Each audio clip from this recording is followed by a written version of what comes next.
Welcome to the deep dive. Today we're tackling conversion rate. Yeah, we've got some material here, and the goal is simple. Understand this metric fast. Right, so you shared some material, and our mission is really to give you a clear, concise understanding of, what it is, how it's figured out, and why it's a metric that truly matters for business success. Exactly. Think of conversion rate as your efficiency score. How well are you turning interest into action? Okay. But the crucial first step, and your sources really emphasize this, is defining what that action actually looks like for you. Right. Conversion, it isn't a universal term, is it? The material we looked at gives examples like a website visitor filling out a form. Okay, that's a lead.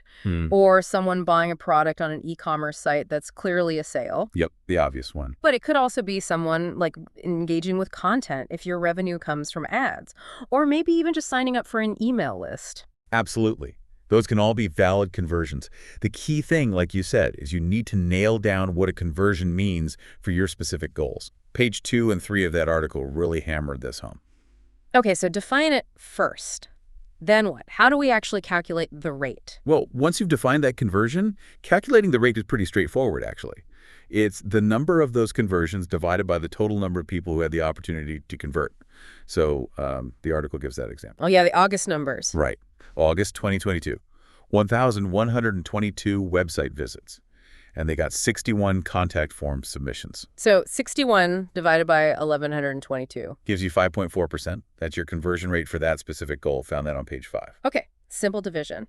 But I remember seeing an asterisk there. The source mentioned that the visits part, the denominator, can be a bit flexible. Page 4, I think. Precisely.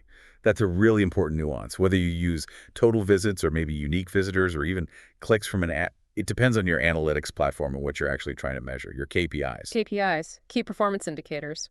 Right. So for instance, if you're looking at engagement within a single visit, maybe conversions per session makes more sense than conversions per unique visitor. Oh, okay. The important thing, as page 5 highlights, is that your definition of conversion lines up logically with the audience metric you're using in that calculation.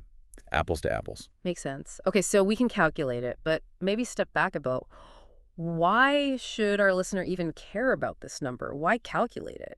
Well, fundamentally, because it tells you if you're making progress towards your objectives, it lets you measure the effectiveness of, well, everything you're doing online. Really. Yeah, you can't improve what you don't measure. Exactly. And tools like Google Analytics are great for tracking these. They call them goals. But the article wisely points out you've got to set those goals up correctly in the first place and test them. Test them. Why? Yeah, page 6 mentions testing. Because if the tracking is broken or you've defined the goal wrong in the tool, your data is garbage.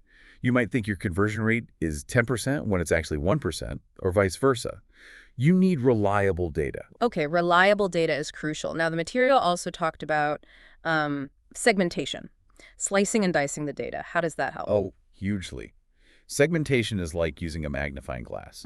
Instead of just one overall conversion rate, which can hide a lot, you look at how different groups are behaving. Groups like? Like traffic sources.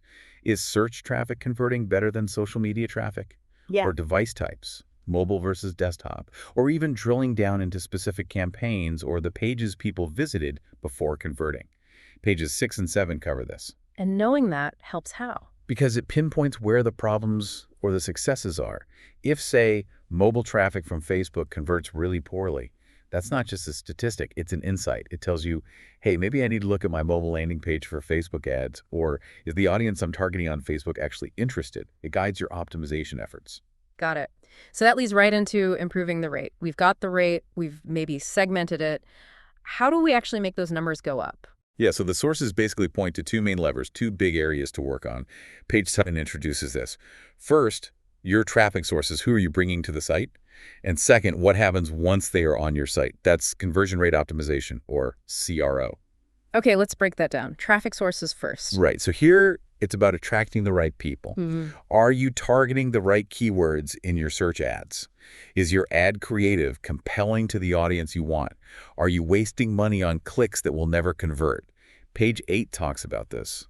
But there's a caution, too. Which is? Don't just focus on bottom-of-funnel, ready-to-buy traffic. You might accidentally cut off the awareness-building stuff that feeds the funnel later. It's a balance. Okay, balanced traffic quality. What about the other lever, CRO? Improving the on-site experience. Right. Page 9 digs into this. This is all about making the website experience itself as smooth, intuitive, and persuasive as possible. Evaluating the user experience, UX, the user interface, UI, your messaging, the clarity of your calls to action, CTAs. How do you know what to fix? Tools help. Analytics obviously shows where people drop off, but also things like heat mapping tools that show where people click, scroll, or linger can reveal usability problems or areas of confusion you wouldn't otherwise see. And the article's FAQ section listed some specific CRO strategies, didn't it? Page 10. Yeah, it did. Things like refining ad targeting, which blends traffic and CRO a bit, enhancing site usability, testing different calls to action like changing button text or color A/B testing different page layouts.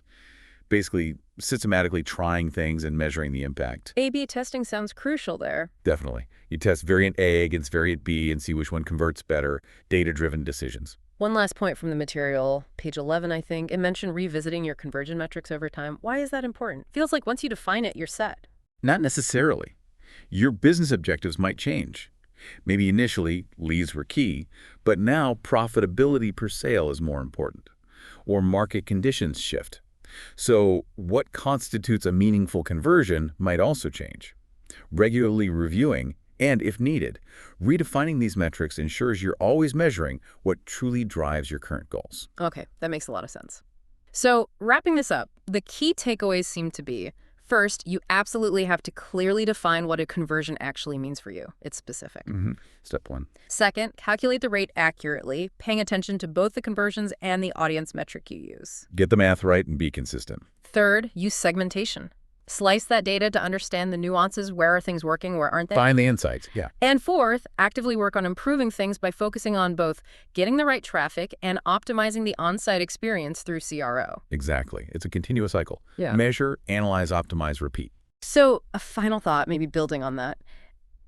Considering all the different types of conversions we touched on, from just an email sign up all the way to a big purchase. Yeah. For you, our listener, what is one specific action on your website or platform that, if you could significantly improve its conversion rate, would likely have the biggest positive ripple effect on your overall success? And maybe what's a first small step you could take this week to actually measure and then start optimizing that specific conversion? That's maybe your next deep dive.